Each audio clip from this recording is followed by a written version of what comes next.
మీరు శివాలయానికి వెడితే నందీశ్వరుడు ఉంటాడు. నందీశ్వరుడు యొక్క శృంగములలోంచి శివదర్శనం చెయ్యాలి. అసలు నందీశ్వరుడి దగ్గరికి వెళ్ళి ప్రార్థన చెయ్యకుండా శివలింగం వంక దర్శనం చెయ్యకూడదు. నంది దగ్గరికి వెళ్ళి మొట్టమొదట ప్రార్థన చెయ్యాలి.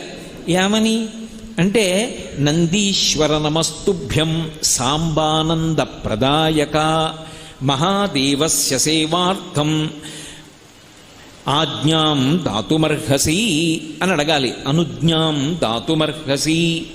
నందీశ్వర నమస్తుభ్యం. నమస్తుభ్యం అంటే రెండు చేతులు కైమోడ్చి ఇలా శిరసు ఉంచి నమస్కరించాలి.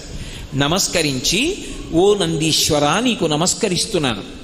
ఎవరు నువ్వు? సాంబానంద ప్రదాయక. సా అంబ ఆనంద ప్రదాయక.